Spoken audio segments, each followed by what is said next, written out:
अस्सलाम वालेकुम। आज का टॉपिक है रेडियो आइसोटोप्स। इस वीडियो में हम इसका कॉन्सेप्ट समझेंगे और इसके बाद आने वाली वीडियोस में इसके जो यूजेस हैं, जैसे कि इसका यूज ट्रेसर में है, कार्बन डेटिंग के अंदर है और मेडिकल में इसका जो जो यूज है वो सब कुछ इंशाल्लाह डिस्कस किया जाएगा। तो वो समझने से पहले आपको ये समझना ज़्यादा ज़रूरी है कि रेडियो आइसोटोप्स क्या होते हैं। तो उनको समझने के लिए वीडियो को कंप्लीट देखें और देखने के बाद कमेंट में लाजमी बताएं कि आपको वीडियो कैसी लगी, और अगर अच्छी लगे तो दोस्तों तक शेयर भी कीजिएगा। स्टार्ट करते हैं अपना लेक्चर। Radio isotopes. तो डायरेक्टली हम रेडियो आइसोटोप्स की डेफिनेशन करने से पहले कुछ छोटी छोटी बातें हैं उनको देखेंगे और फिर हम रेडियो आइसोटोप की डेफिनेशन पे आएंगे। सबसे पहली बात, हमें पता है कि कुछ एटम्स ऐसे होते हैं जो कि अपने अंदर से रेडिएशंस को निकालते रहते हैं। वो क्यों निकालते हैं? क्योंकि वो अनस्टेबल होते हैं और स्टेबल होने के लिए रेडिएशन को निकालते हैं। तो जो एटम अपने अंदर से रेडिएशन को नहीं निकालते उनको हम क्या कहते हैं? स्टेबल कहते हैं। इसी बात को लिखा हुआ है हमने कि nuclei which do not emit radiation naturally are called stable nuclei. के बहुत से ऐसे एटम था जो नेचुरली रेडिएशन को नहीं निकालते, उनको हम कहते हैं कि ये हमारे स्टेबल न्यूक्लियाई हैं। और अब कौन कौन से एलिमेंट्स है जो कि रेडिएशन नहीं निकालते, उसको अगर देखा जाए तो हमारे पास जो एटम्स हैं जिनका एटॉमिक नंबर 1 से लेकर 82 1 टू 82 है, वो तकरीबन स्टेबल हैं सारे के सारे, वो रेडिएशन को नहीं निकालते। और वो एलिमेंट्स जिनका एटॉमिक नंबर 82 से ज़्यादा है, वो सारे के सारे क्या करते हैं? रेडिएशन को निकालते हैं। इसी चीज़ को हमने लिखा हुआ है कि nuclei with atomic number 1 to 82 are stable.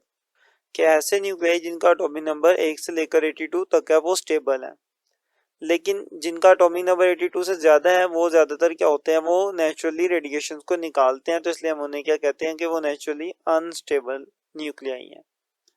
अब जैसा कि अभी भी आपको पता चला कि बहुत से ऐसे एलिमेंट्स हैं जो कि रेडिएशन नहीं निकालते, जिनका एटॉमिक नंबर 1 से लेकर 82 तक है, लेकिन फिर भी हम उनसे रेडिएशन निकलवा सकते हैं खुद जानबूझकर। कुदरती तौर पे तो वो रेडिएशन नहीं निकालते, लेकिन हम जानबूझ के निकलवा सकते हैं। जैसे कि सोडियम एक एटम है, ये रेडिएशन नहीं निकालता, लेकिन हम इसके साथ कुछ ऐसा करते हैं जिसकी वजह से इसके अंदर से भी रेडिएशन निकलना शुरू हो जाती है। अब हम ऐसा क्या करते हैं? हम इसके ऊपर अल्फा पार्टिकल्स को गिरा सकते हैं, हम इसके ऊपर जो न्यूट्रॉन्स है उनको गिरा देते हैं। तो जब ये रिएक्ट करता है न्यूट्रॉन्स के साथ या अल्फा पार्टिकल के साथ, ये सोडियम का एटम, तो उसके नतीजे में जो नया सोडियम का एटम बनता है उसमें से फिर क्या होती है? रेडिएशन निकलना स्टार्ट हो जाती है। तो देखिए, पहले इसमें से रेडिएशन नहीं निकल रही थी, लेकिन हमारी छेड़छाड़ी की वजह से हमने इसके ऊपर न्यूट्रॉन्स गिराए, हीलियम पार्टिकल्स गिराए, और देन फाइनली इसमें से भी रेडिएशन निकलना शुरू हो गई। तो हमने इसको ज़बरदस्ती रेडियो एक्टिव बनाया है। तो इस तरह के जो एटम्स होते हैं जिनको हम ज़बरदस्ती आर्टिफिशियली तौर पे रेडियो एक्टिव बनाते हैं, इस तरह के एटम्स को ही हम क्या कहते हैं? रेडियो आइसोटोप्स कहते हैं। मैं उम्मीद करता हूँ कि आपको समझ आया होगा कि रेडियो आइसोटोप्स क्या चीज़ है। अब इसकी प्रॉपर डेफिनेशन कर लेते हैं। Radio isotopes: the stable and non-radioactive elements can also be changed into radioactive elements। कि स्टेबल और नॉन रेडियोएक्टिव एलिमेंट मतलब ऐसे एलिमेंट जिनमें से रेडिएशन नहीं निकलते, हम उनमें से भी रेडिएशन निकाल सकते हैं। Can also be change into radioactive elements, हम उनको भी रेडियोएक्टिव एलिमेंट्स बना सकते हैं by bombarding them with protons, उनके ऊपर प्रोटॉन्स गिराकर, न्यूट्रॉन्स गिराकर, या फिर और अल्फा पार्टिकल या अल्फा पार्टिकल्स को गिराकर। कि हम उस एटम के ऊपर प्रोटॉन, न्यूट्रॉन या अल्फा पार्टिकल्स को गिराकर उसको भी रेडियो एक्टिव बना सकते हैं। Such artificially produced radioactive elements are called radio active isotopes. तो इस तरह के जो आर्टिफिशियली तौर पे हम एटम बनाते हैं रेडियो एक्टिव, उन्हीं एटम को हम क्या कहते हैं? रेडियो एक्टिव आइसोटोप्स और सिंपल रेडियो आइसोटोप्स भी कहा जाता है। तो ये रेडियो आइसोटोप्स की डेफिनेशन थी। उम्मीद करता हूँ कि आपको ये क्लियर हुआ होगा। नेक्स्ट बात करते हैं इसकी कुछ एग्जांपल्स के ऊपर। तो एग्जांपल अभी अभी मैंने आपको पहले सोडियम की दी थी, तो उसको उसी एग्जांपल को एक बार फिर देख लेते हैं। मेरे पास एक न्यूट्रॉन है और मैं इस न्यूट्रॉन को इस सोडियम के ऊपर गिराता हूँ। सोडियम का जो एटॉमिक नंबर है वो 11 है और इसका जो एटॉमिक मास है वो हमारे पास है 23,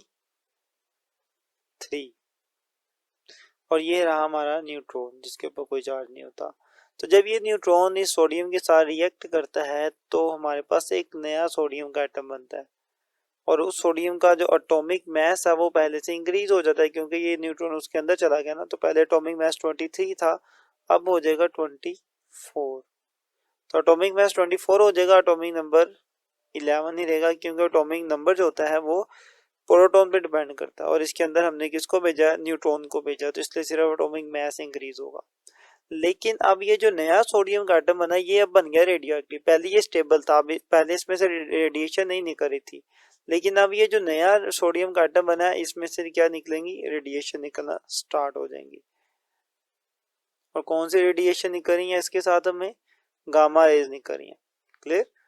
तो ये हमारी एग्जांपल, इसके अंदर हमने अपने स्टेबल सोडियम को एक रेडियो एक्टिव सोडियम के अंदर कन्वर्ट कर दिया, जिसमें से रेडिएशन निकल रही है। तो इसको मैं क्या कहूँगा, ये मेरा क्या है, रेडियो आइसोटोप।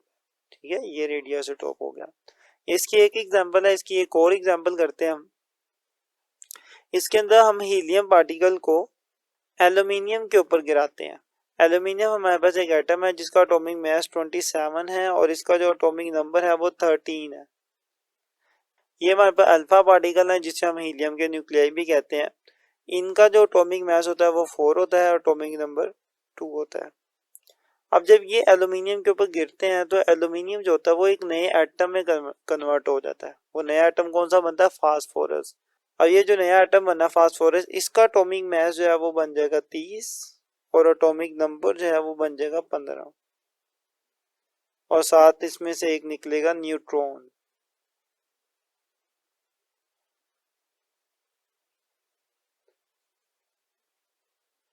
क्लियर।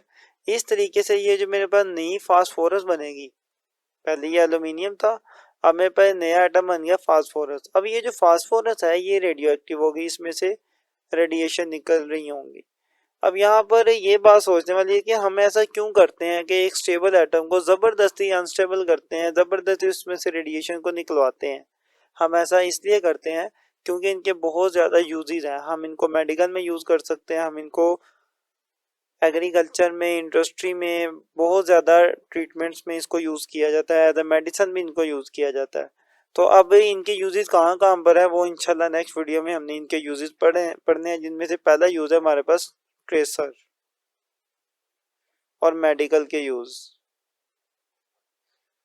अब ये दोनों में ये किस तरीके से हम इनको यूज़ करते हैं, ये नेक्स्ट वीडियो में इंशाल्लाह कवर करेंगे। इस वीडियो में हमारे पास यही था कि रेडियो आइसोटोप्स क्या होते हैं, इनको आपने समझना अच्छे से। इन बातों को याद रखिएगा, ये एमसीक्यूज भी आ सकते हैं कि 82 से ज़्यादा वाले स्टेबल होते हैं या कम वाले स्टेबल होते हैं, तो आप उसके अकॉर्डिंगली निशान लगा देंगे। इसकी डेफिनेशन, इनके एग्जांपल, और एग्जांपल्स के अंदर ये जो इनके एटॉमिक मास और एटॉमिक नंबर है ना, आपको ये आने चाहिए। क्लियर।